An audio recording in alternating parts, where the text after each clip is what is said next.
I welcome you all to our Christmas 2024 worship service. దేవుని వందనాలు చెల్లించుకుందాం. మరో క్రిస్మస్ ఆరాధనలో మనం ప్రవేశించటకు దేవుడు మనందరి జీవితంలో చూపిన కృపను బట్టి దేవునికి వందనాలు చెల్లించుకుంటూ ఆయన మేలు తలంచుకుంటూ మనము ఈ ఆరాధన మొదలు పెట్టుకుందాం. చిన్న ప్రార్థన చేసుకుందాం. పరిశుద్ధుడా, మహోన్నతుడా, మా దేవా, మా తండ్రి, గత కాలమంతా మీరు మాకు తోడుగా ఉండి చేసిన ప్రతి మేలు బట్టి వందనాలు చెల్లిస్తున్నాం. 2024 ఈ సంవత్సరం అంతా మీరు మాకు తోడుగా ఉండి మా పక్షంగా ఉండి నడిపించిన దేవానికి వందనాలు. ఈ క్రిస్మస్ దినమున నీ సందులో మేము చేరి నిన్ను ఆరాధించే కృపను మాకు దయచేసినందుకు వందనాలు. ప్రభువా, ఆత్మతో సత్యంతో నిన్ను ఆరాధించే భాగ్యం మాకు దయచేయండి. అడ్డంకులు ఎరిగి ఇబ్బందులని దూరపరచండి. ప్రతి విషయంలో నేను మీరే మహిమ పొందగలని మా రక్షకుడని యేసుక్రీస్తు నామమున అడుగుచున్నాము తండ్రి, ఆమేన్.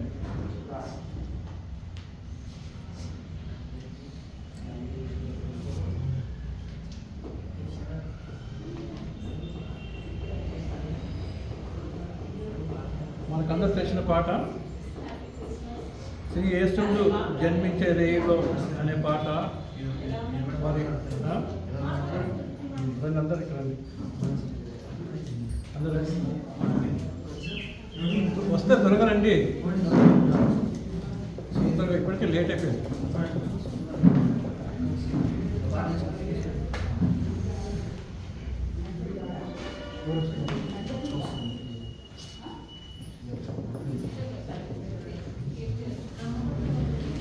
శ్రీ యేసుడు జన్మించే రేయిలో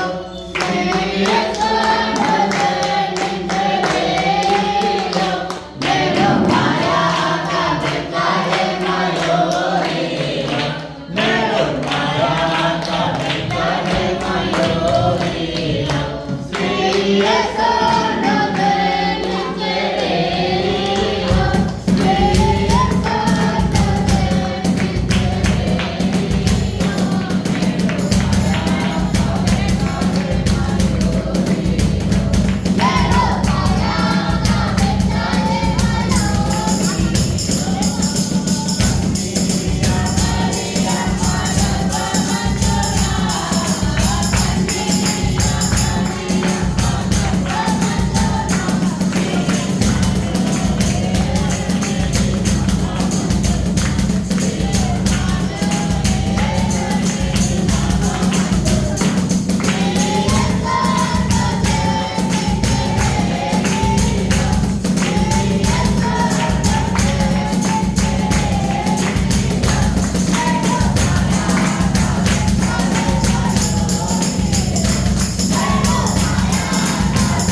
వెల్కమ్ టు క్రిస్మస్ సర్వీస్. ప్రభు ప్రభు యేసు పుట్టినరోజు ప్రజలందరికీ పండుగ రోజు అని పాట పాడుతూ దేవుని ఆరాధిద్దాం. ప్రభు యేసు పుట్టినరోజు ప్రజలందరికీ ఇది పండుగ రోజు. ప్రభు యేసు పుట్టినరోజు ప్రజలందరికీ ఇది పండుగ రోజు. Happy happy Christmas day, merry merry Christmas day, happy happy Christmas day, merry merry Christmas day.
చదువుతాం.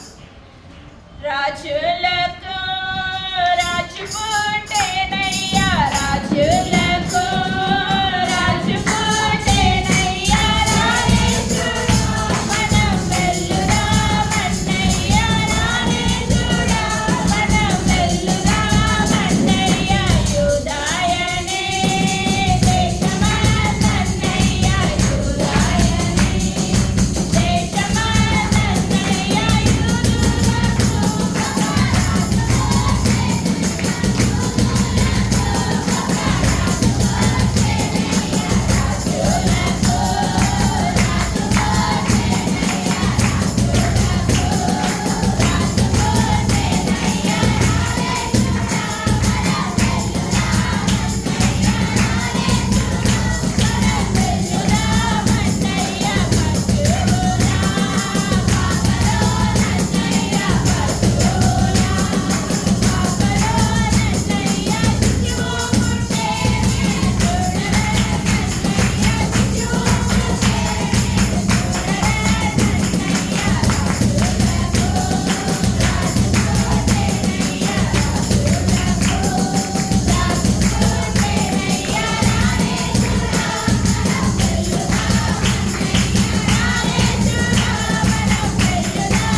మన యేసు బెత్లెహేములో అనే పాట పాడుతూ దేని మైండ్ పరుస్తాం.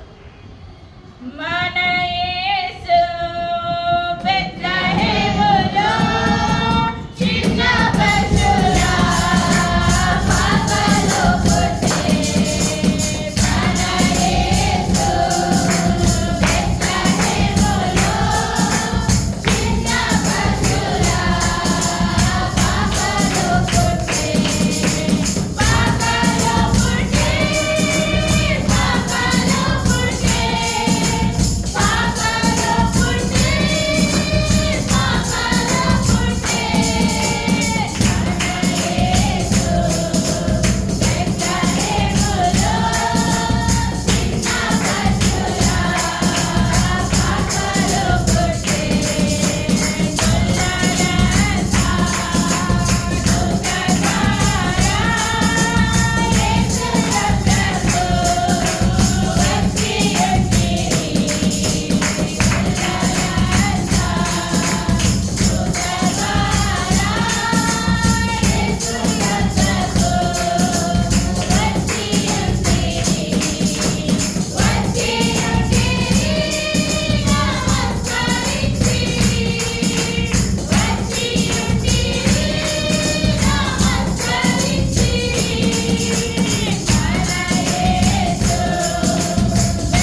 చెల్లిద్దాం.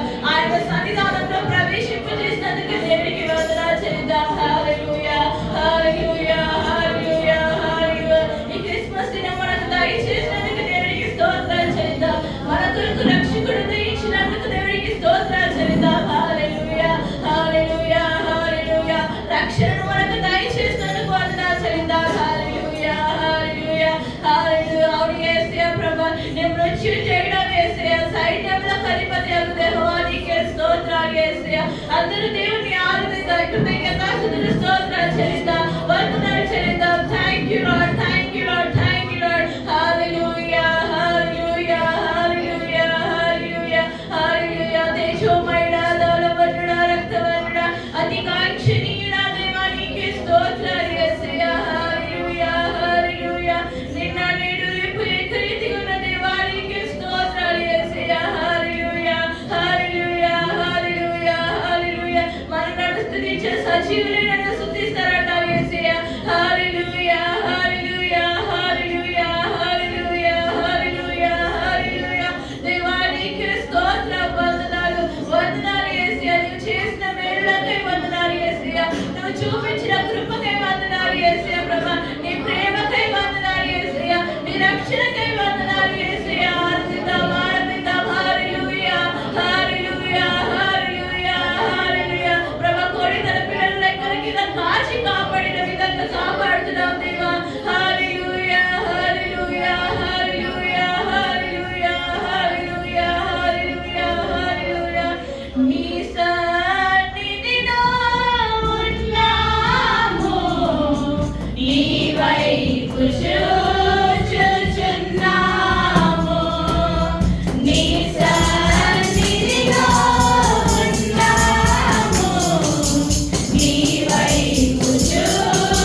యేసయ్యా అత్యున్నత సింహాసనాసీనుడా వందనాలు యేసయ్యా హల్లెలూయా హల్లెలూయా హల్లెలూయా ప్రభా మా పక్షముగా వ్యాజ్యమాడు వాడా దేవా నీకే వందనాలు యేసయ్యా హల్లెలూయా హల్లెలూయా హల్లెలూయా హల్లెలూయా అవును యేసయ్యా ప్రభా పాపులను క్షమించువాడవు నీవే యేసయ్యా రక్షణ ఆనందము దయచేయువాడవు నీవే యేసయ్యా హల్లెలూయా హల్లెలూయా హల్లెలూయా హల్లెలూయా హల్లెలూయా ప్రభా అవును యేసయ్యా ప్రభా నిన్న నేను ప్రభా మాకు తోడుగా ఉన్నవాడా దేవా వందనాలు యేసయ్యా ప్రభా మా కొరకు జన్మించినందుకు వందనాలు యేసయ్యా దేవా నీకే స్తోత్రాలు వందనాలు వందనాలు హల్లెలూయా హల్లెలూయా హల్లెలూయా నీ సన్నిధానంలో ఉన్నావు యేసయ్యా దీనిని వారి నీ సన్నిధానంలో ఉండే జీవితము దయచేసేయా కల్మషం లేని వారి వలె ఉండే జీవితాలు దయచేసేయా హల్లెలూయా hallelujah hallelujah hallelujah hallelujah we thank you Lord with all our heart with all our soul and with all our strength and our యేసయ్యా ప్రభా పూర్ణ ఆత్మతో పూర్ణ బలముతో పూర్ణ శక్తితో ఆరాధిస్తున్నాము యేసయ్యా హల్లెలూయా hallelujah hallelujah hallelujah hallelujah hallelujah hallelujah thank you Jesus thank you Jesus thank you Jesus thank you Jesus thank you Jesus thank you Jesus thank you Jesus thank you Jesus వందనాలు యేసు వందనాలు యేసు వందనాలు యేసు వందనాలు యేసు వందనాలు యేసు వందనాలు యేసు వందనాలు యేసు వందనాలు యేసు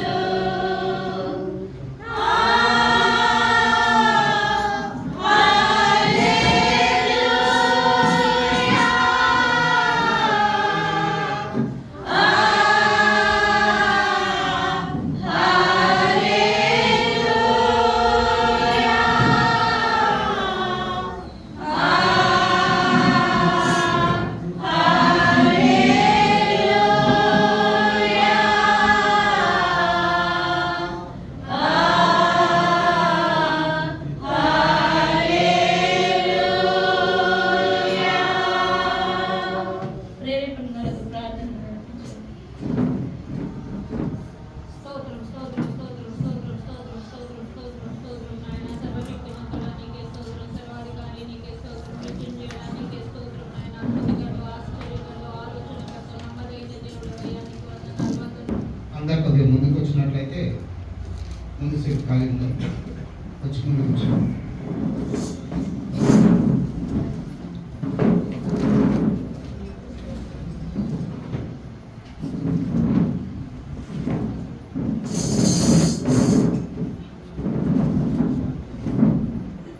గ్రంథం నుండి కీర్తన 39 అధ్యాయము పరిశుద్ధ గ్రంథం నుండి కీర్తన 39 అధ్యాయం నా నాలుకతో పాపము చేయకుండానట్లు నా మార్గమును జాగ్రత్త చూసుకుందును భక్తిహీనులు నా ఎదుట ఉన్నప్పుడు నా నోటికి చిక్కము ఉంచుకుందును అనుకుంటుని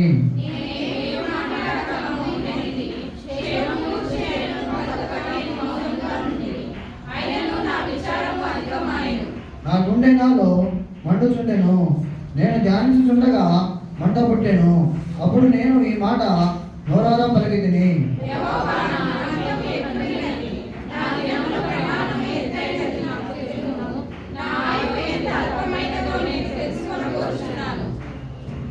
నా దినములు పరిమాణం నీవు వెతుకుతున్నట్టుగా చేసి ఉన్నావు నీ సన్నిధిని నా ఆయుష్ కాలం లేనట్టు ఉన్నది. ఎంత స్థిరమైనను ప్రతి వాడును కేవలం వట్టి ఊపిరి వలె ఉన్నాడు.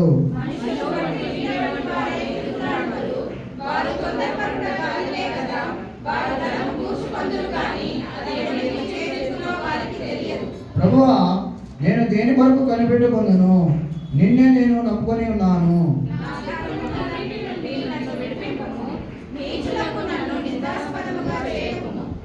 దాన్ని చేసినది నీవే కనుక నోరు తెరవగా నేను మౌనినైతిని.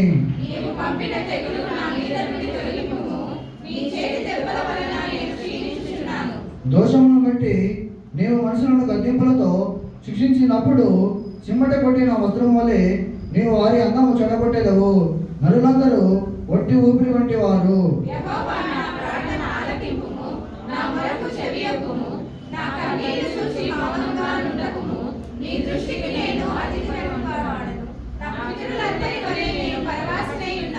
నేను వెళ్ళిపోయి లేకపోక ముందు నేను దెబ్బతిన్నట్లు నన్ను కోపంతో చూడగలను.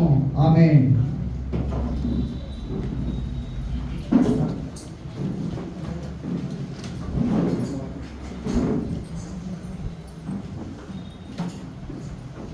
మన మధ్య మన పాస్టర్ గారు మనకు వాక్యాన్ని అందిస్తారండి.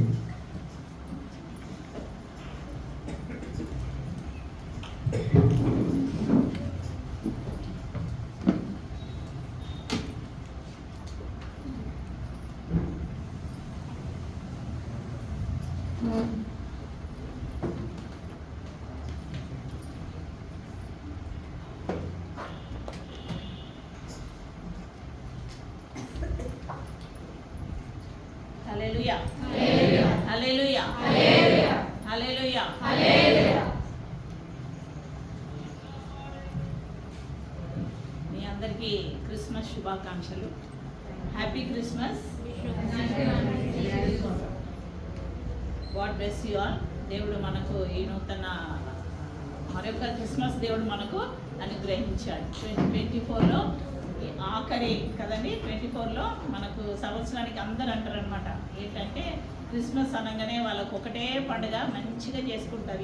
ఏం మంచిగా చేసుకుంటున్నామో చెప్పండి. క్రిస్మస్ అంటే కొత్త బట్టలు, ఇంకా కొత్త బట్టలు, ఇంకా ఇంట్లో కేక్ అంట, ఇంకా బిర్యానీలు, ఇంకా పిండి వంటలు కదండి. ఇవేనా మనకు క్రిస్మస్ అంటే? ప్రార్థన, వర్షిప్, ఇంకా అంతేనా? క్రిస్మస్ అంటే ఏంటండి? What is the meaning of Christmas అంటే దేవుణ్ణి ఆరాధించడం కదండి. అంతేకాకుండా తండ్రి మనకు యేసు ప్రభుని ఇవ్వటం. క్రిస్మస్ అంటే ఏంటిది? తీసుకోవడం కాదు. క్రిస్మస్ అంటే ఏంటండి చెప్పండి, గట్టిగా అందరు చెప్పాలి. క్రిస్మస్ అంటే ఏంటి? ఇవ్వటం కదా. ఎంతమందికి ఇచ్చారు? ఎంతమందికి ఇచ్చారు? క్రిస్మస్ అంటే ఇవ్వటము కదా. తండ్రి కుమారుణ్ణి ఇచ్చాడు. కుమారుడు తన ప్రాణాన్నే మనకు ఇచ్చేశాడు. యేసుప్రభు తన ప్రాణాన్ని మనకు ఇచ్చాడు. మనం ఏమి ఇస్తున్నాము కదండి. క్రిస్మస్ అంటే కొత్త బట్టలు, మంచిదే. ఎవరు ఇస్తున్నారు కొత్త బట్టలు? ఆ దేవుడు అన్ని ఇస్తున్నాడు మనకు కదండి. కానీ మనం నేర్చుకోవాల్సింది ఏంటంటే గివింగ్ ఈజ్ మోర్ ఇంపార్టెంట్. అది దేవుడు చెప్పాడు మనకు కదండి. ఎవరికి ఇవ్వాలి, ఎలా ఇవ్వాలి కదా. ఎవరికి ఇవ్వాలి? లేని వాళ్ళకు జ్ఞాపకం చేసుకోమన్నాడు. బీదలైన వారిని మీరు జ్ఞాపకం చేసుకుంటే బీదలకు ఇచ్చేవాడు నాకు ఇచ్చినట్టే అంటున్నాడు. బీదలకు 10 రూపాయలు ఇస్తే దేవుడు అంటున్నాడు నాకు అప్పు ఇచ్చావు అంటే ఎలా ఇస్తాడు మనకు అప్పు కదండి. ఇంట్రెస్ట్తో సహా ఇస్తాడు మనకు. కాబట్టి Christmas is not taking but Christmas is giving. అప్పుడు మనం గుర్తుపెట్టుకోవాలి. గివింగ్ అంటే ఈరోజు వెళ్ళి ఒక చిన్న ముక్క లేని వారికన్నా కదండి, ఒక కేక్ అన్నారు కదా, కేక్ ముక్క అయినా పర్వాలేదు కదండి. ఒక మంచి బట్టలైనా పర్వాలేదండి. ఎవరికన్నా ఒక్కరికి ఇచ్చినా దేవుడు నీకు ఎలా ఇస్తాడంటే ఎంతో దీవెనకరంగా దేవుడు నీకు ఇస్తాడు. కాబట్టి మన అనుభవం కదా, అనుభవపూర్వకంగా మనము తెలుసుకోవాలి కదా. మనం అది ఇచ్చి చూడండి, ఇచ్చి నన్ను శోధించమంటాడు దేవుడు. ఇచ్చి నన్ను అడగండి అన్నాడు. మనం ఇచ్చేది కొంచెమే, కానీ దేవుడు ఇస్తే ఎలా ఇస్తాడంటే ఆకాశ వాకిళ్లను విప్పి పట్టజాలనంతా ఇవ్వగల దేవుడు. మనం ఇచ్చేది కొంచెం అయితే దేవుడు ఆకాశాన్ని తెరుస్తాడంట. మనం ఇచ్చేది గుప్పిలి విప్పుతాం అంతే, కానీ దేవుడు ఆకాశాన్ని తెరుస్తాడు. కాబట్టి Christmas is not taking, Christmas is giving. మనం అనుకుంటాం ఎలా ఆశీర్వాదాలు ఎలా వస్తాయి, దేవా ఈ ఆకాశము తెరువు ప్రభా నన్ను దీవించంటే దేవుడు వినడు కదండి. అంటిల్ యు గివ్, ఎప్పుడైతే నీ గుప్పిలి విప్పుతావో దేవుడు ఆకాశపు ఆ వాకిట్లను తెరిచి పట్టజాలనంతా కూడా దేవుడు మనకు ఇస్తాడు. చాలు ప్రభా ఇంకొద్దు అనుకోవాలి. నేను అనుకున్నాను నాకు చీర వద్దు కొననే కొనుక్కోను, మస్తున్నాయి చాలా అనుకున్నాను. మనం అనుకుంటామండి కదా. కాబట్టి జీవితంలో మనం ఏం చేయాలి, ఇనఫ్, దేవుడు మనకు చాలా ఇచ్చేసాడు, ఇంకా ఎందుకు అవసరంలే కదా. కాబట్టి చాలు ప్రభా చాలు అని మనం అనుకోవాలి. ఎప్పుడైనా చాలు అనుకోవడం నేర్చుకోవాలి. చాలయ్యా అని అంటే దేవుడు ఇస్తూనే ఉంటాడు, మనం చాలా అనుకోవాలి. లేని వారికి ప్రభా అని మనం అడగాలి. కాబట్టి మన క్రిస్మస్ అంటే మనది ఏంటంటే నాట్ టేకింగ్ బట్ గివింగ్. కాబట్టి మనం జ్ఞాపకం ఉంచుకుందాం. వినిపిస్తుందా నా అవసరమా?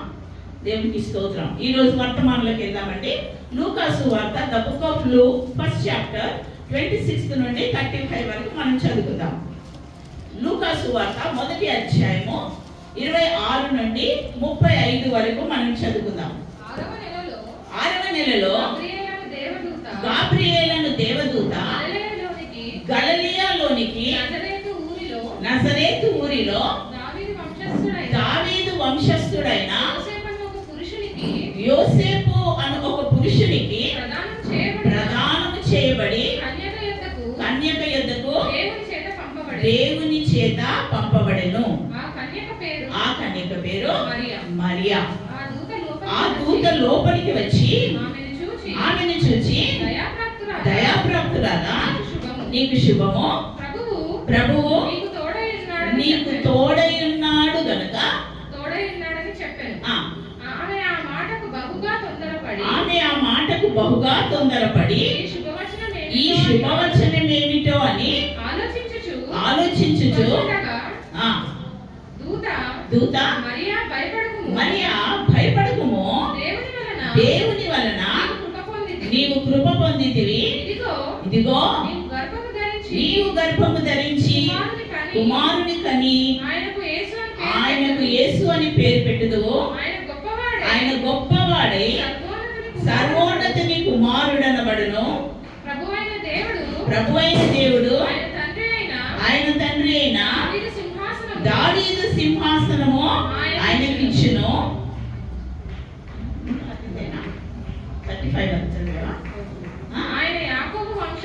ఆయన యాకోబు వంశస్థులు యుగ యుగములు ఏలును.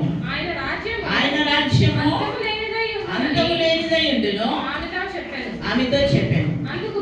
అందుకు మరియా, నేను పురుషుని ఎరగని దానిని ఇది ఎలాగూ సంభవించును అని అడగగా దూత పరిశుద్ధాత్మ నీ మీదికి వచ్చును, సర్వోన్నతుని శక్తి నిన్ను కమ్ముకొనును కనుక పుట్టబోవు శిశువు పరిశుద్ధుడై దేవుని కుమారుడు అనబడును. దేవునికి స్తోత్రం. హల్లెలూయా, హల్లెలూయా. ఇక్కడ మనం చూసినట్లయితే కదండి, ఎవరెవరు కనిపిస్తున్నారు? మెయిన్ గా ఎవరున్నారు? దూత. ఎవరు చెప్పారు? మెయిన్ గా ఎవరు కనిపిస్తున్నారు? దూత. నెక్స్ట్ మరియా. తర్వాత ఎవరున్నారు? యోసేపు. సో ఈ రోజు మనము ఈ ముగ్గురు గురించి తెలుసుకుందాం కదండి. ఈ ముగ్గురు గురించి మనము క్లుప్తంగా మనం తెలుసుకుందాం. దేవునికి స్తోత్రం. అంకుల్ చెప్పాడు చాలాసేపు నిలబడతాను. ఓకే అన్న, దేవునికి స్తోత్రం. దేవుడు మనకు ఇచ్చిన ఈ అవకాశాన్ని వదులుకోవద్దు. దూత గురించి మనం ధ్యానం చేసుకుందాం.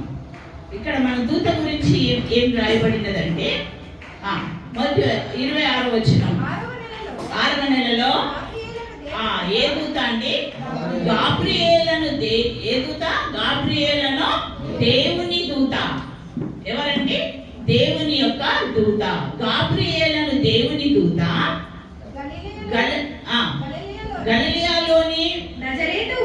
నజరేతు ఊరిలో దావీదు వంశస్థుడైన యోసేపు అనే ఒక పురుషునికి ప్రదానము చేయబడిన ఇక్కడ ఏం చేయబడిందండి? ప్రధానము అయిన ఒక కన్యక యొద్దకు దేవుడి చేత పంపబడిన. ఎవరి చేత పంపబడ్డాడండి? దూత ఎవరి చేత పంపబడ్డాడు? ఎక్కడి నుండి పంపబడ్డాడు? పరలోకం నుండి. దేవుడు పంపించాడంటే దేవుడు ఎక్కడున్నాడండి? అయితే మీరు మా హృదయంలో ఉన్నాడంటే చాలా సంతోషం కదండి. దూత మనకి ఎక్కడికి వెళ్ళి వచ్చిందా? పరలోకము నుండి. ఎవరు పంపితే వచ్చాడు? ఎందుకు వచ్చాడు? ఈరోజు మీకే ప్రశ్న. ఎందుకు వచ్చాడండి? యేసయ్య పుడతాడని వర్తమానం తీసుకొని వచ్చాడు. ఇంకా చెప్తారా? ఇంకేం తీసుకొచ్చాడు? శుభవచనం తీసుకొచ్చాడు. ఇంకేం తీసుకొచ్చాడు? వర్తమానం తీసుకొచ్చాడు, శుభవచనం తీసుకొచ్చాడు. ఇంకా రారాజు పుడతాడు, రక్షకుడు పుడతాడు కదండి. ఇవన్నీ శుభవచనాలు. ఇంకోటి ఏంటిది? సంతోషమైన మాటలు కదండి. ఎక్కడి నుండి వస్తాయండి? శుభవచనాలన్నీ ఎక్కడి నుండి వస్తాయి? పరలోకం నుండి వస్తాయి. హల్లెలూయా, హల్లెలూయా. మనకు శుభము కలగాలంటే ఎక్కడి నుండి రావాలండి? నువ్వెంత ప్రయాసపడ్డా నీకు శుభం కలగదు. అంటిల్ గాడ్ బ్లెస్ కదండి. పై నుండి వచ్చే శుభమే నీకు శుభవచనము. హల్లెలూయా. ఇక్కడ శుభవచనము అంటున్నాడు. ఎవరి దగ్గర పంపించాడు? కన్యక అయిన మరియ దగ్గరికి పంపించాడు కదండి. కన్యక అయిన మరియ అక్కడ చాలా మంచి మాటలు చెప్తున్నాడు కదండి. మరియ దగ్గరికి వచ్చాడు. వచ్చి చక్కటి మాటలు చెప్తున్నాడు.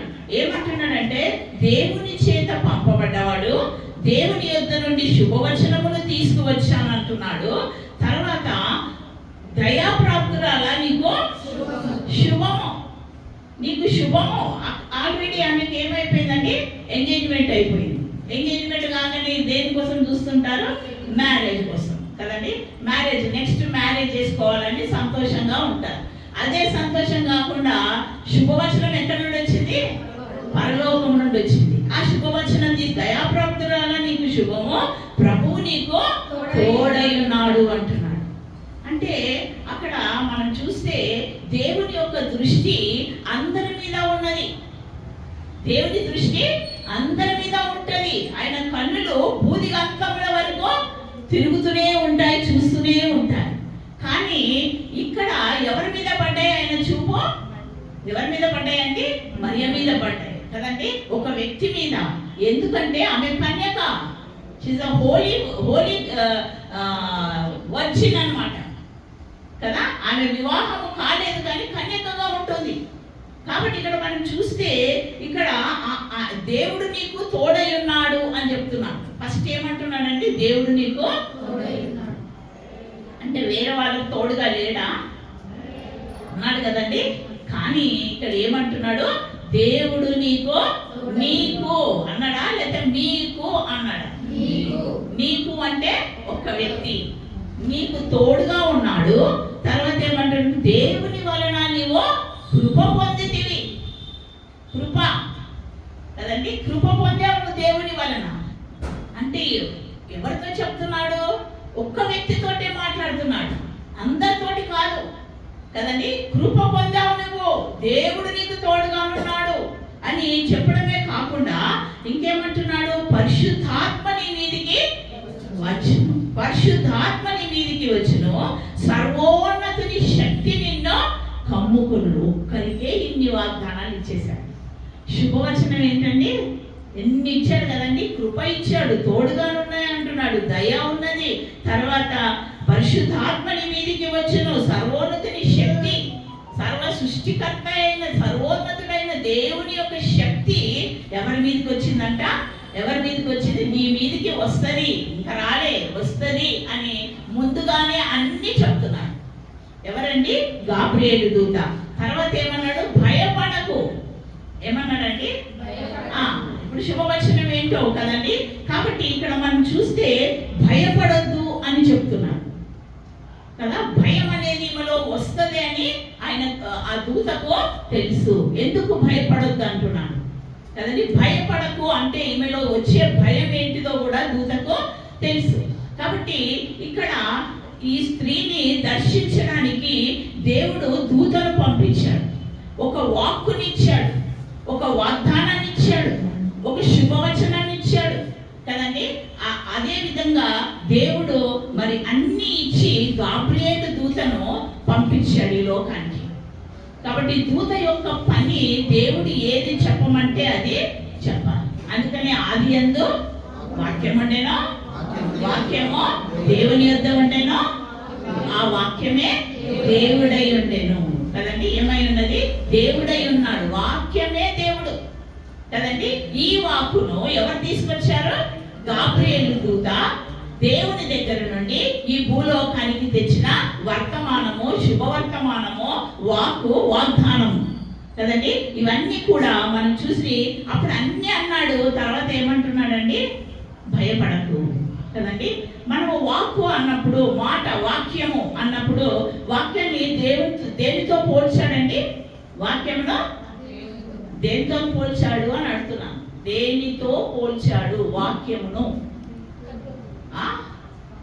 వాక్యం దేంతో పోల్చాడండి? అల్ఫా వాక్యం దేంతో పోల్చాడు? దేంతో పోల్చాడా? దేంతో పోల్చాడు? నువ్వు వాక్యం చెప్పావు కదా, అందుకే నిన్ను అడిగాను. దేంతో పోల్చాడండి? ఇంకా ఇంకా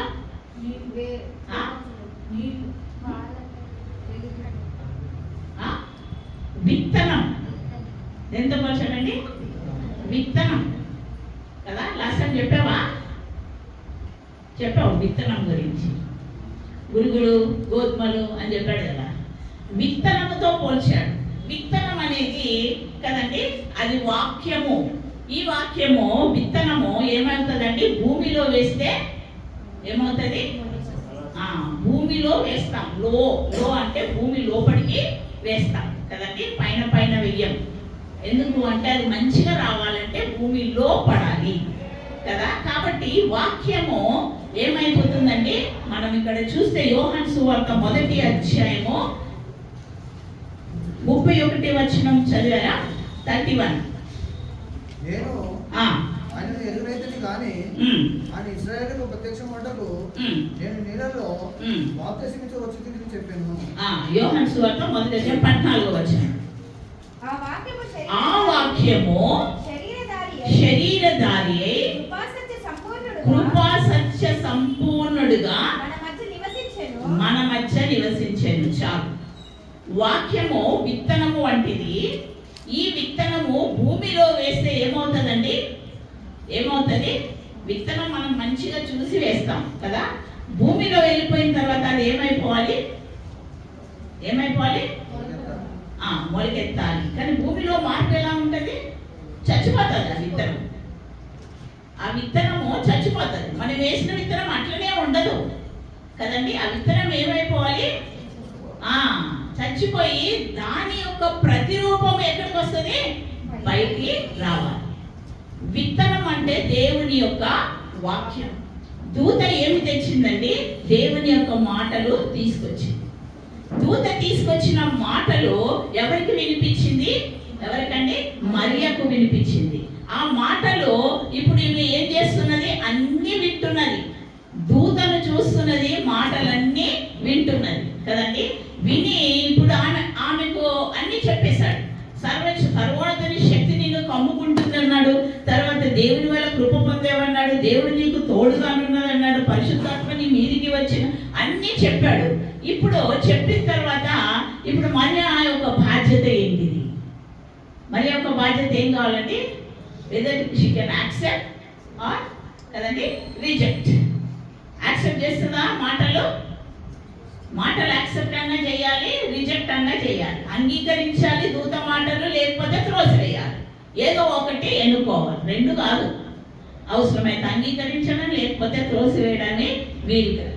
కాబట్టి ఒక వాక్యము మన దగ్గరికి వచ్చినప్పుడు మనం కూడా ఏం చేయాలండి? వాక్యమును అంగీకరించాలి. వాక్యాన్ని మనం తెలుసుకోవాలి. మనం వాక్యము వింటున్నామే తప్ప చూడటం లేదంటే వాక్యం చదువుటప్పుడు చూస్తాం, కానీ ఆ కాలంలో దూత చెప్పే మాటలన్నీ ఎక్కడికన్నా చెవులోకి వెళ్ళిపోయాయి కదండి, గ్రహించాలి. ఇప్పుడు ఆమె యాక్సెప్ట్ చేయొచ్చు, రిజెక్ట్ చేయొచ్చు, ఆమె అంగీకరించవచ్చు, త్రోసివేయచ్చు, అది ఆమె ఇష్టం. అదేవిధంగా ఈ లోకంలో యేసు ప్రభు కూడా వాక్యమును చేత పట్టుకొని సువార్తను ప్రకటించుకుంటూ ఈ లోకానికి వచ్చాడు యేసు ప్రభు. అందుకే అంటుండే అనమాట, ఆ వాక్యమే శరీరధారి అయి కృపా సత్య సంపూర్ణులుగా మన మధ్యలో నివసించినది. కాబట్టి దేవుని వాక్యము నీ దగ్గరికి వస్తుంది. దూత ఏ విధంగా ఒక వాగ్దానాన్ని, ఒక శుభవచనాన్ని, ఒకటి వాక్యమును కానీ శుభవచనం కానీ వాగ్దానాన్ని కానీ తీసుకువచ్చినప్పుడు అది నీ ఇష్టం. నువ్వు అంగీకరిస్తావో నువ్వు తృణీకరిస్తావో. నువ్వు అంగీకరిస్తే నీకు ఏం కలుగుతుంది? మేలు. తృణీకరిస్తే కదండి అది నీ ఇష్టం. కానీ దేవుడు దౌర్జన్యం చేసేవాడు కాదు.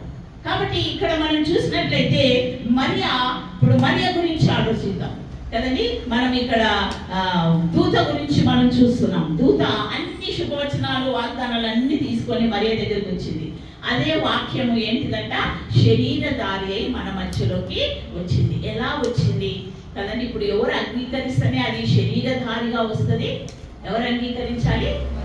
మరియ అంగీకరించాలి కదా. మరియ దగ్గరకు వచ్చి దేవుడు, అయ్యా దయాప్రాప్తురాలా నీకు శుభము అంటే కదండి ఏమో అనుకుంటాం కదా, కానీ ఇక్కడ ఏమంటుందంటే నీవు గర్భము ధరించెదవు, పరిశుద్ధాత్మ వలన గర్భము ధరించెదవు అనగానే అప్పుడు ఆమెకి ఏమనిపిస్తుందండి?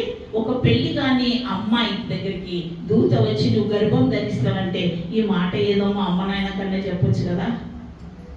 మా అమ్మ నాయన చెప్తానన్న వాళ్ళు నాకు సహకరిస్తారు కదా. లేకపోతే ఏమంటారండి నన్ను కదా, ఏమంటారు కదా, మా అమ్మ నాయన చెప్పాలి, లేకపోతే మా అన్నలు ఉంటారు, చెల్లెళ్ళు ఉంటారు, బంధువులు ఉంటారు, వాళ్ళందరికీ చెప్తే అప్పుడు నాకు కూడా ఓకే కదండి. మన ఆలోచన కదండి. కానీ మరి ఆలోచించింది, అరే మా అమ్మ నాయన ఏమనుకుంటారు నన్ను గురించి, నా బంధువులు ఏమనుకుంటారు, నా స్నేహితులు ఏమనుకుంటారు, ఈమె గర్భవతి ఏంటంటే ఏమంటారు, కొలత పాపాత్మురాలు, నీచురాలు, దౌర్భాగ్యురాలు అని చెప్పేసి ఏం చేస్తారంటే వెలివేసే అవకాశం ఉన్నది. ఈమె ఆలోచించింది, ఏంటిది శుభవచనం? ఈ శుభవచనం బాగానే ఉంది, కానీ నేను నాలో అంగీకరించాలంటే కొంచెము కష్టంగా ఉంది కదండి. అది ఇష్టంగా ఎవరికి ఉండదు. ఇష్టంగా ఉంటుందండి? ఎవరికి ఇష్టం ఉండదు కదండి. ఆ కాలంలో దేవుని యొక్క నిర్ణయం ఇది స్త్రీ పురుషుల కలయికతో వచ్చిన గర్భం కాదండి. ఇది దేవుని యొక్క పరిశుద్ధాత్మ వలన మరియను ఒక లోకరక్షకుడి ఈ లోకానికి రావడానికి అమ్మా నీ గర్భాన్ని నాకు అద్దెకిస్తావా అన్నట్టుగా ఉంది. నీ గర్భాన్ని నాకు అద్దెకిచ్చేసేయి, ఇస్తే నీలో ఒక లోకరక్షకుడు పుడతాడు అని చెప్పి అక్కడ శుభవచనము చెప్పినప్పుడు ఇవి శుభవచనం ఏంటో అనుకుంది. కానీ అమ్మో ఇది శుభవచనమేనా, ఇది ఎంత నేను ఈ విధంగా ఉంటే నేను అంగీకరించాలి అంటే ఇప్పుడు మాకు రెండు ఉంటాయి, ఒకటి ప్రవర్తన, ఒకటి పరిశుద్ధత. ప్రవర్తన మీద అందరూ ఏం చేస్తారండి, ఈమె ఓకే అన్నది అనుకోండి, ప్రవర్తన మీద అందరికీ అనుమానం వస్తుంది. ఈమె మంచిది కాదు, ఈమె చెడిపోయినది అని ప్రవర్తన మీద అందరూ ఆమె మీద నింద వేయగలుగుతారు కదండి. పరిశుద్ధత అంటే పరిశుద్ధంగానే జీవించాలి. ఎన్ని నిందలు వచ్చినా, ఎన్ని అవమానాలు వచ్చినా, ఏ పరిస్థితిలో అయినా పరిశుద్ధతను వదిలిపెట్టుకోవద్దు. ఇప్పుడు రెండు ఉన్నది, ఆమె ఎదుట రెండు ఉన్నాయి. ఒకటి ప్రవర్తన ఏం చేస్తారు, అందరూ నిందలేస్తారు, కానీ ఎవరు ఆదుకునేవారు ఉండరు. నిందలేసేవారు చాలా మంది ఉన్నారు. మనం చూసినట్లయితే యోసేపు ఏం చేశాడంటే అమ్మబడ్డాడు కదండి. పోతీఫర్ భార్య ఏం చేసిందండి, యోసేపు మీద కన్నేసింది కదా. అప్పుడు యోసేపు ఏం చేశాడు, బలవంతం చేసినప్పుడు తన పైన చొక్క ఆమె వదిలేసి పారిపోయాడు. ఏం కాపాడుకున్నాడు? పరిశుద్ధతన ప్రవర్తన. పరిశుద్ధతను కాపాడుకున్నాడు. పరిశుద్ధత కాపాడుకుంటే ప్రవర్తనను కూడా కాపాడుకుంటాడు. ఎంతమంది నిందలు వేశారంటే ఆయన మీద జైల్లో వేశారు యోసేపుని ఏం చేశారు? పాపం చేశాడా? అయినా కానీ ప్రవర్తన మీద ఏమొచ్చింది? నింద వచ్చింది, ఒక అవమానం వచ్చింది. అయినప్పటికీ అతను ఏం చేశాడండి? ఏమన్నా అనుకోని, కానీ నా పరిశుద్ధతను నేను కాపాడతాను. ఎందుకంటే నా దేవుడు ఎవరు? పరిశుద్ధుడు. కాబట్టి నేను పరిశుద్ధంగా ఉండాలి. పరిశుద్ధతనే దేవుడు కోరాడు. కాబట్టి ఇక్కడ మరియ ఏమనుకున్నదండి? పరిశుద్ధతనే ఎన్నుకున్నది. తల్లిదండ్రులు వెళ్ళాలంటే ఆ దూత తల్లిదండ్రుల దగ్గరికే వెళ్ళేవాడు, కానీ వెళ్ళలేదు. నీ వ్యక్తిగతంగా నీకు దేవుడు కావాలా? నువ్వు యేసయ్యను అంగీకరిస్తావా? వ్యక్తిగతంగా తల్లిదండ్రులు అంగీకరిస్తే, తల్లిదండ్రులు బిషప్ అయితే, తల్లిదండ్రులు పాస్టర్లు అయితే, పాస్టర్ కూతుర్లు అయితే మనకి ఏం లేదండి, పరలోక రాజ్యము లేదు. మనం మాకు స్కిప్ వేసుకున్నాం. ఎవరు పరలోక రాజ్యానికి వెళ్తారు? కాబట్టి ఎవరు వెళ్ళాలి? నీవు అంగీకరించాలి. ఎవరిని అంగీకరించాలండి ఇప్పుడు? అందుకని అది ఏమంటదండి? మరియ గురించి మనం చదివినట్లయితే ప్రదానము చేయబడినది కదండి. ప్రదానం చేయబడింది అంటే పెళ్లి కావాలి ఇంకా. కానీ ఏమొచ్చింది? గర్భం వచ్చింది. పెళ్లి కావాల్సిన సమయంలో గర్భం వచ్చింది కదండి. మరి చేసుకునే వాళ్ళు ఏమంటారు? అత్తమామ ఏమంటారు కదండి.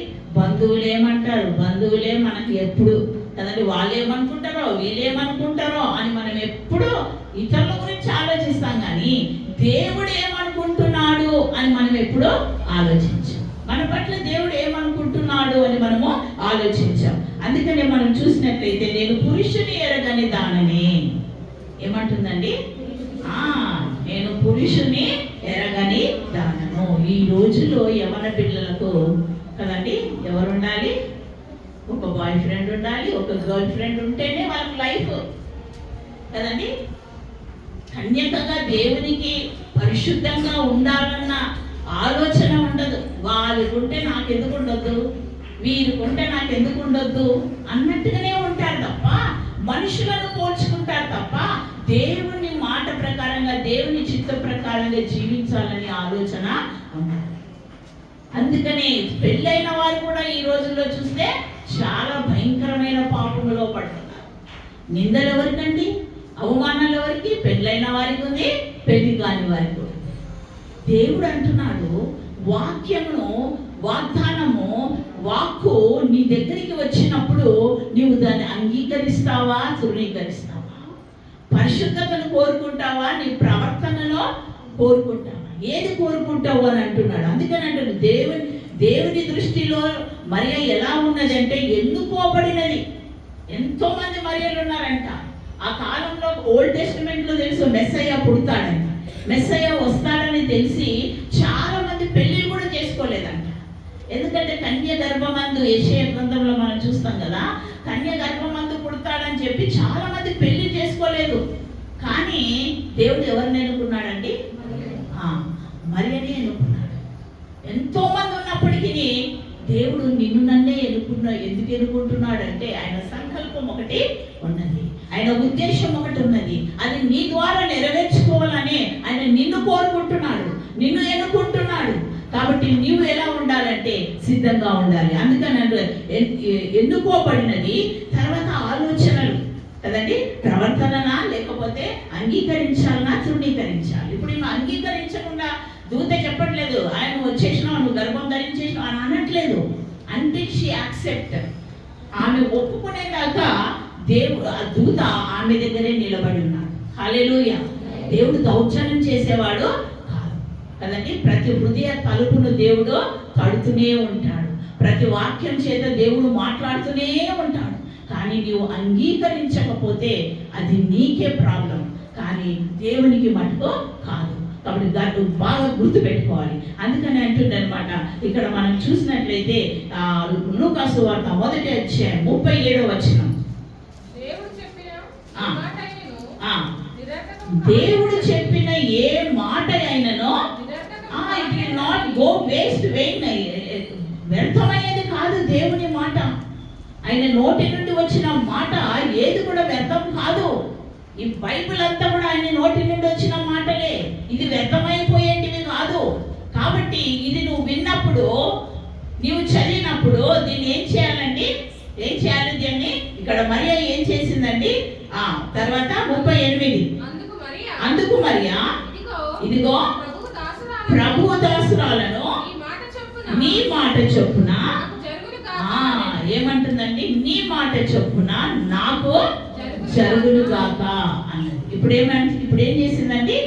జరుగునుగాక, నీ మాట చొప్పున నా జీవితంలో నీ చిత్తమే జరుగునుగాక, నీ ఉద్దేశములే నా పట్ల నెరవేరునుగాక అని చెప్పి మరియా ఏం చేసిందండి? She accepted that words. ఆ మాటలు, ఆ వాక్కును, ఆ వాగ్దానాన్ని ఏం చేసిందండి? అంగీకరించగానే ఆమె గర్భంలో ఏమైందండి? ఒక విత్తనం పడింది. హల్లెలూయా, హల్లెలూయా. ఎన్ని నెలలకు వచ్చిందండి? ఎన్ని నెలలకు వచ్చింది విత్తనము? 9 నెలలు. హల్లెలూయా. 9వ నెలకు ఏమైపోయిందండి కదా? ఫలం ఇచ్చింది. హల్లెలూయా. ఆ విత్తనం ఏం కావాలండి? ఏం కావాలో? భూమిలో పడిన విత్తనము చావకపోతే చెట్టు రాదు. చెట్టు వస్తే దానికి ఏమవుతుందండి? నీవు కనబడవు. విత్తనం కనబడదు కానీ దాని ఫలాలు మట్టుకో కనిపిస్తాయి కదా. మనం నాటిన విత్తనం మట్టుకో కనబడదు కానీ అది ఎదిగి కదండి ఏం చేస్తుందంటే అది ఎదిగి మంచిగా వృక్షం అయిపోయి కదా, వృక్షం అయిపోయి తర్వాత ఏం చేస్తుందండి? మంచిగా ఫలాలు ఇచ్చి ఆ విత్తనం యొక్క ఫలాలు చూడగలుగుతాం. హల్లెలూయా. అందుకే దేవుడు ఏమంటున్నాడంటే, ప్రభు దాసురాలను నీ మాట చొప్పున నాకు జరుగునుగాక అని అనగానే అప్పుడే ఆమె గర్భంని ఏమిచ్చిందంటే యేసయ్యకు అప్పగించింది. ఈ రోజున దేవుడు మన గర్భాలను అడగట్లేదండి. ఏమడుగుతున్నాడు? మన హృదయాలను అడుగుతున్నాడు. నా వాక్యము, నా వాక్కు, నా వాగ్దానాలు నీ హృదయంలో ఉంటే నువ్వు కూడా ఏం చేస్తావు? ప్రతిరోజు దాన్ని ఏం చేస్తావండి? దాన్ని ఫలింపజేస్తావు.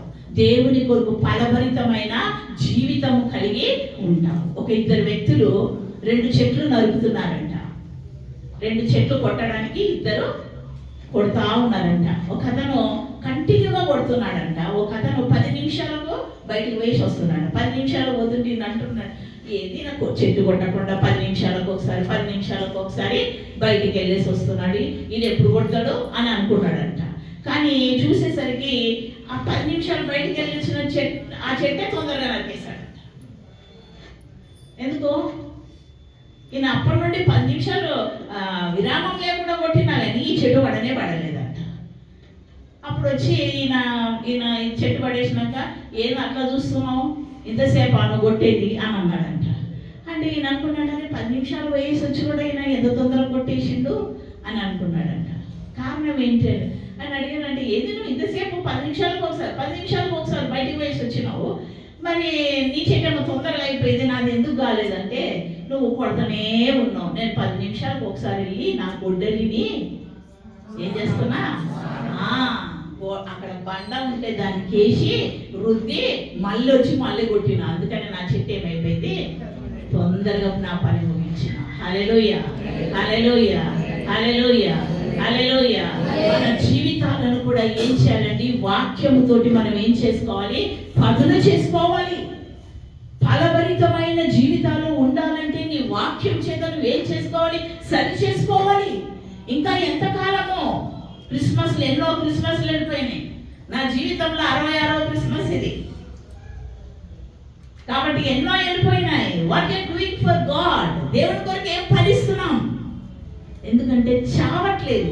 ఈ విత్తనం ఏం కావట్లేదు కదండి. దేవుడు వేసిన మరియ గర్భంలో వేసిన విత్తనము ఫలించి ఎదిగి ఒక శిశువుడుగా బయటకు వచ్చింది. హల్లెలూయా. లోక రక్షకుడుగా వచ్చింది. మరి నీలో వేస్తున్న విత్తనము ఎలా ఉంటుంది? అది ఫలిస్తుందా? ఫలభరితంగా ఉంటుందా? దేవుని మహిమపరిచేది ఉంటుందా? లోకానికి అవసరమైన వాళ్ళగా ఉంటున్నామా? ఇంకా లోకరీతిగానే ఉంటున్నామా? లోకానికి పనికొచ్చే బిడ్డలుగా ఉండాలి మనం. ఇంకా మనం లోకానుసారంగానే జీవించడానికి వీల్లేదు. ఎందుకంటే దేవుడు కోరుకునేది మనలో ఫలించాలి. మీరు బహుగా ఫలించడం వలన నా తండ్రికి మహిమ కలుగును. బహుగా ఫలించాలి. కానీ మనకు ఫలాలు రావాలంటే ఏం చేయాలండి? ఏం కావాలి? ఆ విత్తనము భూమిలో నాటబడాలి. యాక్సెప్ట్ కదండి. దేవుని వాక్యం మనం అంగీకరించాలి. ఎందరైతే ఆయనను అంగీకరించిరో వారందరూ దేవుని పిల్లలంటకు ఆయన ఏమిచ్చాడు? అధికారాన్ని ఇచ్చాడు. వీఆర్ నాట్ బిలాంగ్ టు మన బలం కాదు, వి బిలాంగ్ టు గాడ్. మనం దేవుని బిడ్డలం, దేవుని సొంతైన ప్రజలం. ఎందుకంటే మరియా ఎన్ని నిందలు భరించిండొచ్చండి.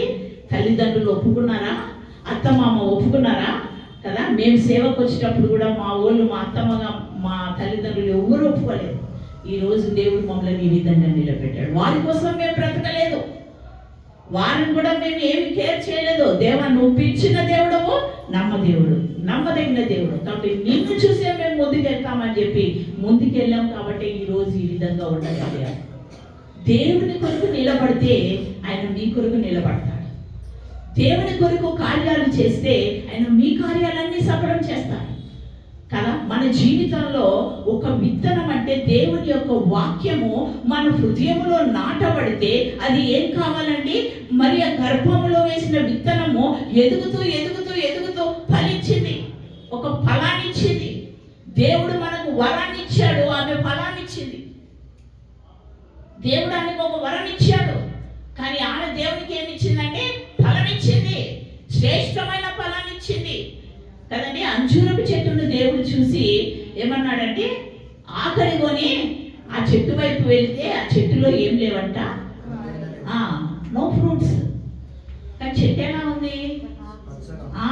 పచ్చగా ఉంది, ఆకులున్నాయి, కొమ్మలున్నాయి, ఎదగలేదా? ఎదిగింది, అది చేసింది. కానీ అవసరమైనది ఏంటిదండి?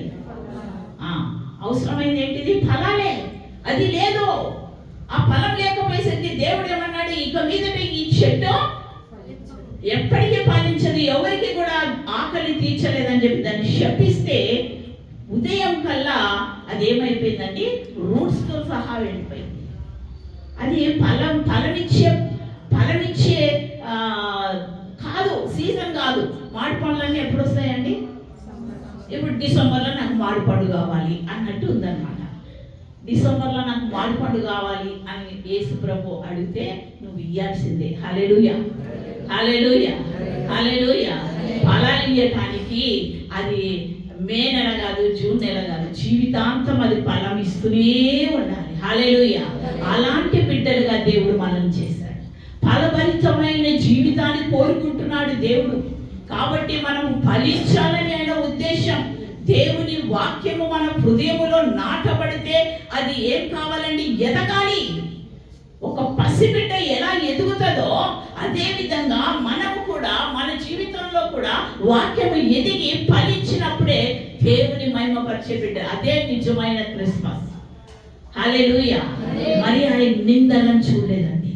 తల్లిదండ్రులు వెలివేస్తారు, బంధువులు వెలివేస్తారు, అందరూ వెలివేసిన, సమాజము వెలివేసిన, స్నేహితులు వెలివేసిన, నా దేవుడు అన్నాడు, నేను నీకు తోడుగా ఉంటాను, నా కృప నీకు తోడుగా ఉంటుంది, అంతేకాకుండా నా శక్తి నీకు తోడుగా ఉంటుంది, నేను నీకు తోడుగా ఉంటాను అన్నాడు. కాబట్టి భయపడకు అన్నాడు. కాబట్టి మరియా భయపడలేదండి.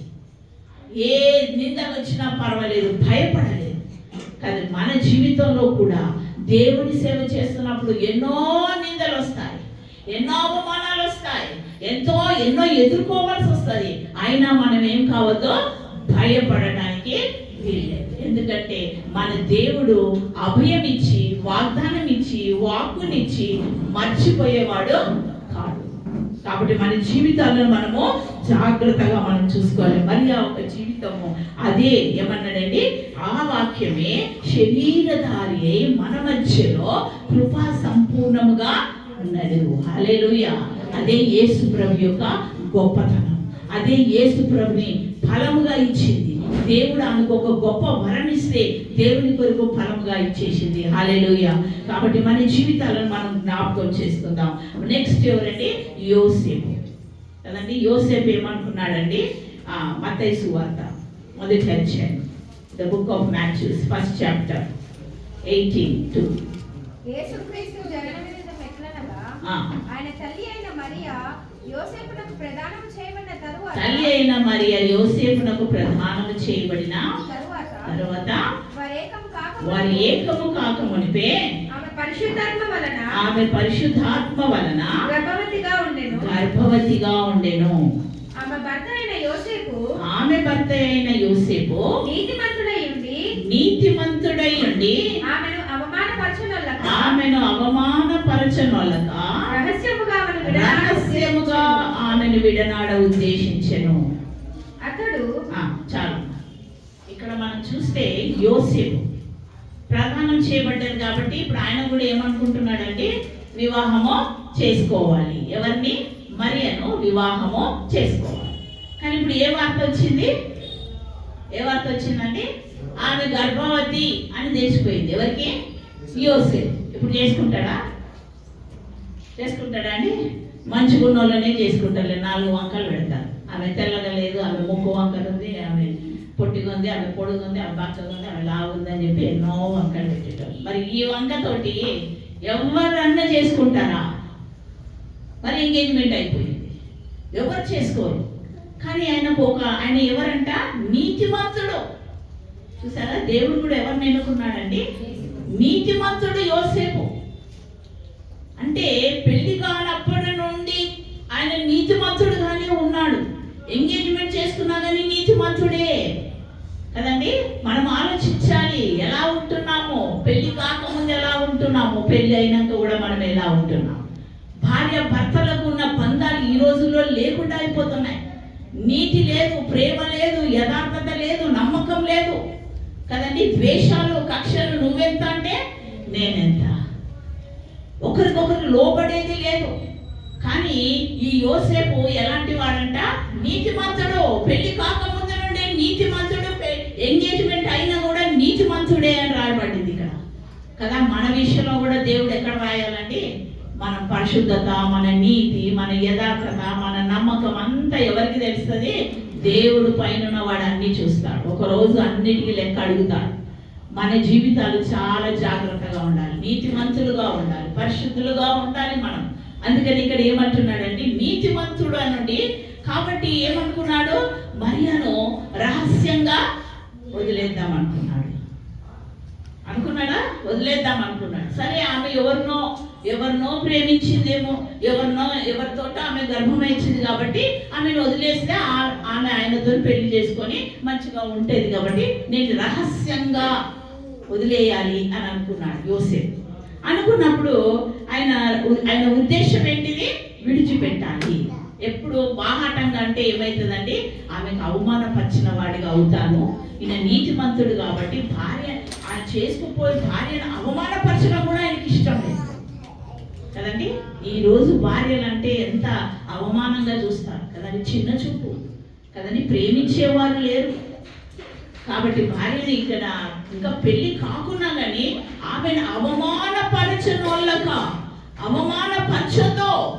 ఆమె ఏ పరిస్థితిలో ఉన్నదో మాకు తెలియదు, కానీ ఆమె మటుకు నేను అవమానపరచను కదండి. నోటికి వచ్చినట్టుగా మనం మాట్లాడేస్తాం కదండి. మన మాటలు చాలా జాగ్రత్తగా ఉండాలి. నీ మాటల విషయంలో దేవుడు ఒక రోజు నీకు తీర్పు తీరుస్తాడు. కాబట్టి బీ కేర్ఫుల్. మన నోటి నుండి చెడ్డ మాటలు, మన నోటి నుండి అబద్ధాలు, మోసాలు కదండి, ద్వేషపూరిత మాటలు మనకు రాకూడదు. చాలా జాగ్రత్తగా ఉండాలి కదండి. అందుకనే అంటుండే అనమాట, అసలు నీతిమంతుడు రహస్యముగా విడనాడ ఉద్దేశించాడు. ఇక్కడ ఆలోచించాడు, ఏం చేయాలి, ఎలా రహస్యంగా ఆమెను విడిచిపెట్టాలి. ఆమె నేను చేసుకోకపోను కాబట్టి ఎలా విడిచిపెట్టాలి, రహస్యంగా ఎలా విడిచిపెట్టాలని ఆలోచించి పడుకున్నాడు కదండి.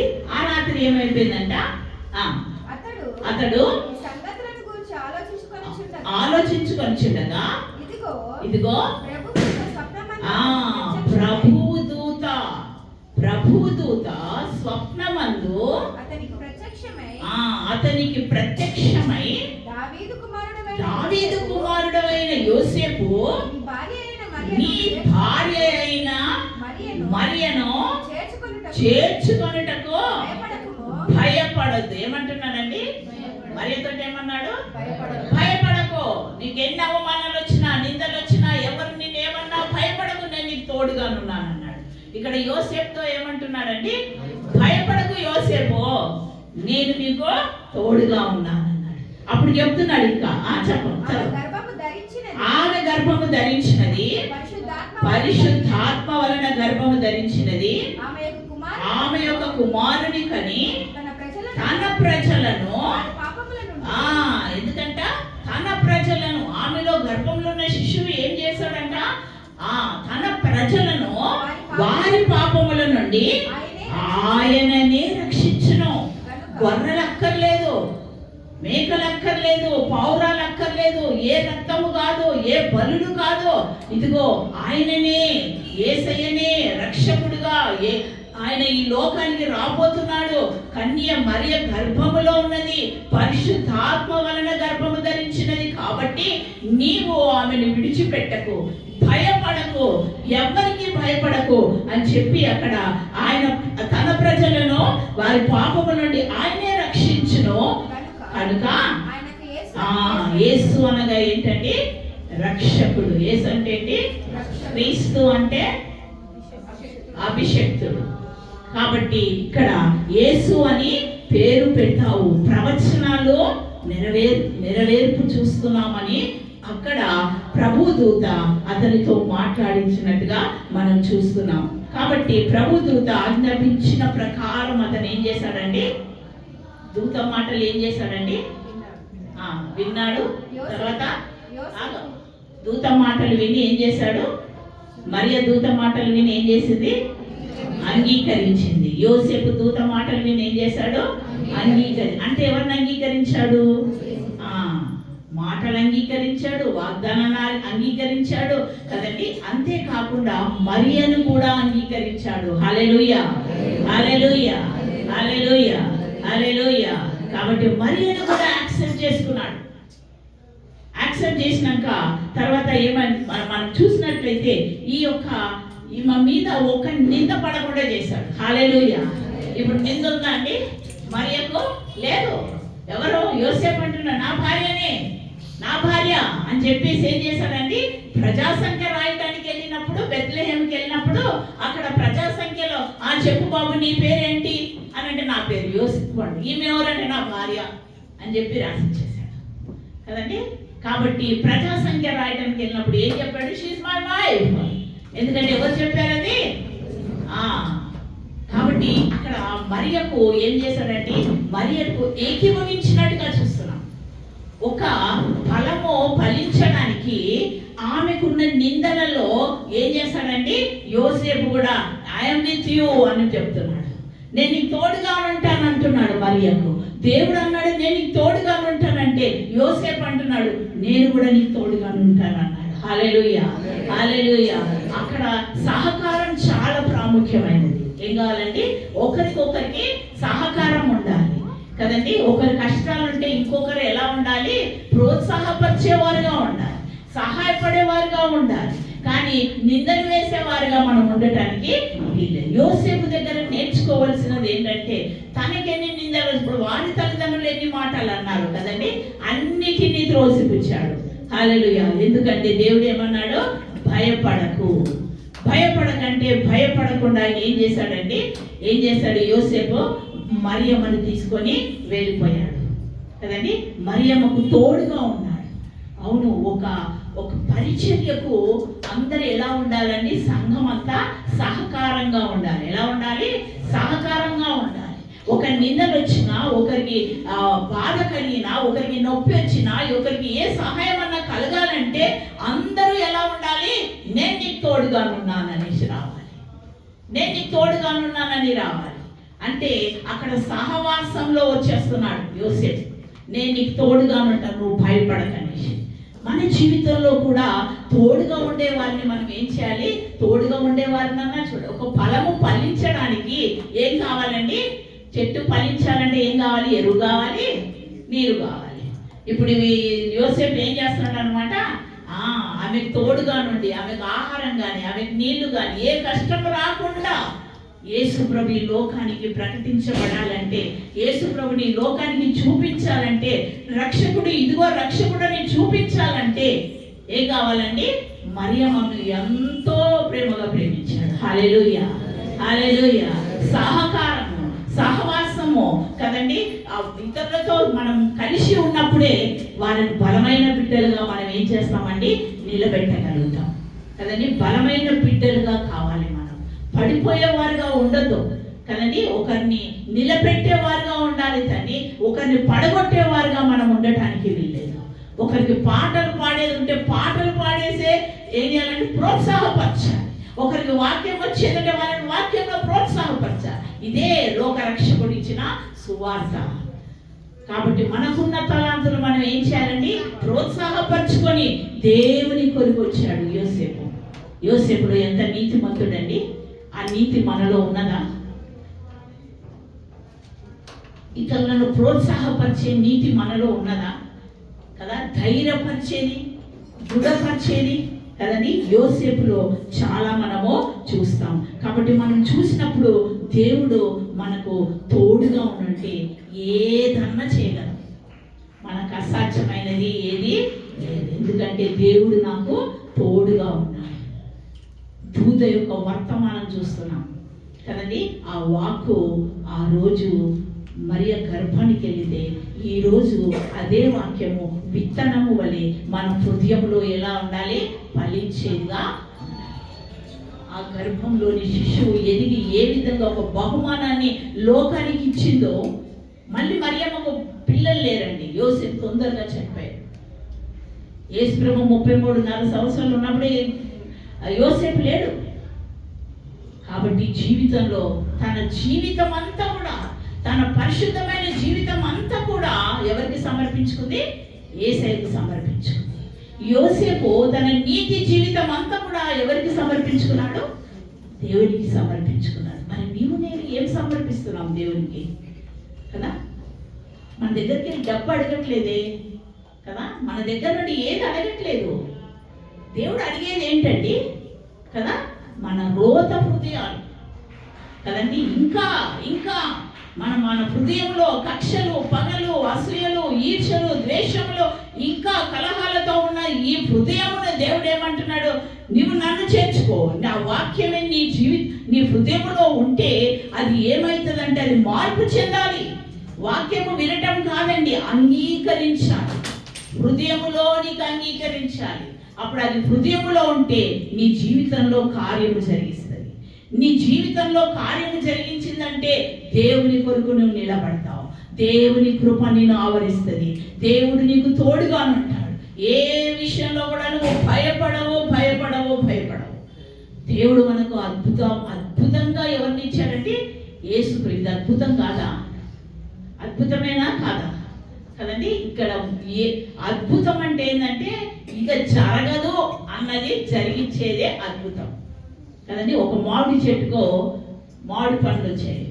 మామిడి పండ్లు వచ్చినప్పుడు అన్నీ బాగా పండిపోయాయి. బాగా పండిపోయినాక ఆ మామిడి చెట్టు కింద ఒక అతను కూర్చున్నాడంట. కూర్చుంటే ఏమైందో ఒక మామిడి పండు కింద పడిందంట. అప్పుడు ఆ వ్యక్తి అన్నాడంట, అదే నేను రాయేసి కొట్టలేదు, కట్టేసి కొట్టలేదు, చెట్టు ఊపలేదు, కానీ నాకు ఎంత అద్భుతంగా దేవుడు ఒక మామిడి పండు ఇచ్చింది. ఇది అద్భుతమా? అద్భుతమా? చెప్పండి. అద్భుతమా? అద్భుతమా? పండు పండినాక రాలేకపోతే ఏమైందండి? అది అద్భుతమా? ఈ రాలిన పండు మళ్ళీ అతుక్కుందనుకో అది అద్భుతం. హల్లెలూయా, హల్లెలూయా. కానీ పండు రాలిపోయిన ఆకు వాడిపోతే ఏమైపోతుంది? అది రాలిపోవలసిందే. రాలిపోయింది అద్భుతం. అబ్బా, నేనేమో ఆకు పడమని అడగలే, పండు పడమని అది కాదు అద్భుతం. అది దాని సమయం వచ్చేసింది అది. కానీ ఇది కింద పడిన మళ్ళీ అద్దుకోమను, అది అద్భుతం అంటే ఏదైతే మన ద్వారా కానిది దేవుడు చేసేది అద్భుతం. ఎవరి ద్వారా కాదు. లాజరు 4 రోజులు ఎక్కడున్నాడు? అది ఎవరైనా చేస్తారా? చాలా మంది సేవకులు మేము చేస్తామని ఆఖరి సమాధికే పంపించినారు. కానీ ఎవరు చేయలేరు. ఎవరు చేస్తారండి? దేవుడు లాంటి వాళ్ళం కాదు. దేవుడు చేస్తేనే అద్భుతాలు. మనం ఎవరమేమీ చేయలేము కదండి. దేవుడి మాట, దేవుడి యొక్క వాక్యే మన జీవితంలో మార్పు తీసుకొస్తుంది. ఆ మార్పు లేని వారిగా మనం ఉన్నామంటే ఇంకా ఎంతకాలం మార్పు లేకుండా ఉంటే మన హృదయాలు మొండిగా అయిపోతాయి కదండి. కాబట్టి దేవుని వాక్యము మన దగ్గరికి ఉచితంగా వస్తుంది కదండి. దానికి ఏమన్నా లక్షలు కట్టాలా? లక్షలు కట్టాలండి? దేవుని వాక్యం ఉచితంగా వచ్చినప్పుడు మనకు వినటానికి బద్ధకమే, దాన్ని అంగీకరించడానికి కూడా బద్ధకమే. మంచిగా వింటాం, మంచిగా నవ్వుతాం, అంటే మంచి జోక్స్ చేస్తుంది, మంచిగా నవ్వుతాం, వెళ్ళిపోతాం. కానీ అది కార్యసిద్ధి మనలో కలగకపోతే, అది మన జీవితంలో ఫలించకపోతే మన జీవితాలు వ్యర్థమే. అందుకే అన్నాడు, కానీ ఏమన్నాడంటే, ఫలించని ప్రతి చెట్టు నరికి వేయబడుతుంది కదా. ఫలించని ప్రతి చెట్టు ఏమైపోతుందండి? నరికి వేయబడుతుంది. కాబట్టి దేవుడు అంటున్నాడు, మన దూత చెప్పిన మాటలు మరియా ఏం చేసిందండి? తన హృదయములో ఉంచుకున్నది, తన హృదయములో దాచుకున్నది. తన గర్భాన్ని ఇచ్చింది దేవునికి. ఆ గర్భంలో నుండి, పరిశుద్ధమైన జీవితంలో నుండి యేసయ్య వచ్చాడు. పరిశుద్ధుడు, అతను గొప్పవాడవుతాడు కదా. అక్కడ ఏమన్నాడు? అతను గొప్పవాడే, సర్వోన్నతుని కుమారుడు అనబడును కదండి. ఎవరి కుమారుడు? దేవుని కుమారుడు, సర్వోన్నతుని కుమారుడు. అతను గొప్పవాడంటే రాజగృహంలోకి వెళ్ళండి కదండి. జ్ఞానులు ఏం చేశారండి?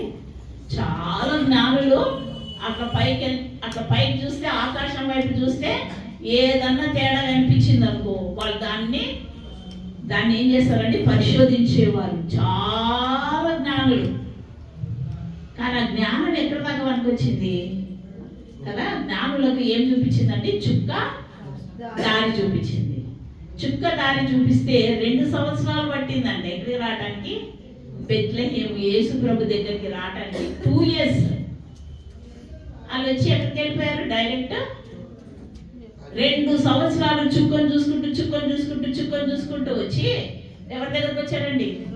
హేరోదు దగ్గరకు వచ్చారు. జ్ఞానం అంతా ఏమైపోయింది? అజ్ఞానంగా మరి ఆ చుక్క ఇంకా పోతుందా, ఉంటుందా, ఆగిందా? అదేమి లేదు, ఉరికిపోయారు లోపలికి. ఆహా అవునా, రాజు పుట్టాడా అనగానే ఆయనకి ఏమనిపించింది? 2 లోపు వయసులో ఉన్న వారికి, మీరు ఎప్పుడు బయలుదేరారు? 2 సంవత్సరాలు అయిందయ్యా మేము బయలుదేరి హేరోదు రాజా అంటే, సరే మీరు పోయి వెతికి పూజ చేసుకొని రాకండి, నేను కూడా పోతానంటే వాళ్ళు వెళ్ళారు. అయిపోయింది. వాళ్ళు మళ్ళీ ఏమన్నాడు కదండి, దూత ఏం చేసిందండి? మీరు వచ్చిన త్రోవలో మీరు వెళ్ళటానికి వీల్లేదు, మీరు వచ్చిన త్రోవలో మీరు వెళ్ళటానికి వీల్లేదు. మీరు వచ్చిన త్రోవ వేరే, వెళ్ళే త్రోవ వేరే. వచ్చిన త్రోవ నక్షత్రం తీసుకొచ్చింది యేసయ్య దగ్గరికి. ఇప్పుడు యేసయ్య దగ్గర నుండి మీరు వెళ్తున్నారంటే ఒక మార్గము, జీవ మార్గము, సత్య మార్గము, ఆ మార్గంలో మీరు వెళ్ళాలి తప్ప వచ్చే మార్గంలో మళ్ళీ వెళ్ళటానికి వీల్లేదు. ఒక మార్పు రావాలి. జ్ఞానులు అజ్ఞానులుగా మారిపోయారు. అందుకనే దూత బుద్ధి చెప్పింది, మీరు వచ్చిన మార్గంలో ఏమున్నది? మరణం ఉన్నది. 2 సంవత్సరాల లోపు పిల్లలందరినీ హేరోదు చంపేస్తాడు అన్నాడు. కాబట్టి మరణం ఉంది. కాబట్టి మీరు ఇప్పుడు ఏం చేయండి? వేరే త్రోవలో వెళ్ళండి. కాబట్టి మన జీవితాలు యేసు ప్రభు దగ్గరికి వచ్చినాక మన మార్గాలు వేరే, మన తలంపులు వేరే, మన ఆలోచనలు వేరే, మన క్రియలు వేరే, మన మాటలు వేరే, మన ఊహలు వేరే, అన్ని వేరుగా ఉండాలి. ఇతరుల వలె మనము మాట్లాడటానికి వీల్లేదు. కాబట్టి ఒక సపరేట్ ప్రత్యేకమైన బిడ్డలుగా మనం ఉండాలి. కాబట్టి జీవితంలో మనం జ్ఞాపకం చేసుకోవాలండి. దూత ద్వారా వర్తమానాన్ని మరియా అంగీకరించి చక్కటి లోక రక్షకుని మనకు అంగీకరించి ఇచ్చింది ఈ లోకానికి. కాబట్టి రక్షణ పొందుకోవడానికి నీకు నాకు ఒక గొప్ప అవకాశం మనకు దొరికింది. ఒకవేళ మరియా కాదనుంటే కదండి ఈరోజు మనము హ్యాపీ క్రిస్మస్ అని అనేవారము కాదు. కాబట్టి దేవుడు మన పట్ల ఎంత గొప్ప ప్రణాళిక కలిగి ఉన్నాడు. అదేవిధంగా వాక్యం కూడా మన జీవితంలో ఇతరులకు ప్రకటించేవారుగా ఉండాలి. గొల్లలు ఏం చేశారండి? గొల్లలు కూడా ఏం చేశారు? యేసయ్య దగ్గరకు, గొల్లల దగ్గరికి ఎవరు వచ్చారు? దూత వచ్చింది. పోయి వెళ్ళు, చూడండి, వాళ్ళకి చదువు రాదు, అందుకే పొత్తిగుడ్డలతో చుట్టబడి ఉంటాడు, మీరు వెళ్ళి చూడండి అంటే కష్టం అనుకోకుండా వారు కూడా వెళ్ళి చూసి వాళ్ళు కూడా ఏం చేశారంటే దేవుని మహిమపరుచుకుంటూ వెళ్ళిపోయారు. దూత చెప్పిన మాటలు వారు హృదయంలో అంగీకరించారు. దూత చెప్పిన మాటలు జ్ఞానులు అంగీకరించారు. దూత చెప్పిన మాట మరియమ్మ అంగీకరించినది. దూత చెప్పిన మాట యోసేపు అంగీకరించారు. మన జీవితంలో దేవుని మాట మనం అంగీకరిస్తున్నామా? దేవుని వాక్యం మనం అంగీకరిస్తున్నామా? లేదా నిర్లక్ష్యంగా ఉంటున్నామా? కాబట్టి మన జీవితాలను మనము జ్ఞాపకం ఉంచుకుందాం. కాబట్టి దేవుడు మనకిచ్చిన ఈ మంచి క్రిస్మస్ సమయాన్ని బట్టి మనం ఆనందించాలి, సంతోషించాలి, ఉల్లాసంగా ఉండాలి, ఉజ్జీవంగా ఉండాలి. దేవుని కొరకు ఫలించే బిడ్డలుగా మనము ఉన్నట్లయితే దేవుని నామానికి మహిమకరంగా జీవించగలుగుతాం. అట్టి కృప దేవుడు మనందరికీ దయచేయుగాక. ఆమేన్. దేవుడి కొద్ది మాటలు దీవించారు.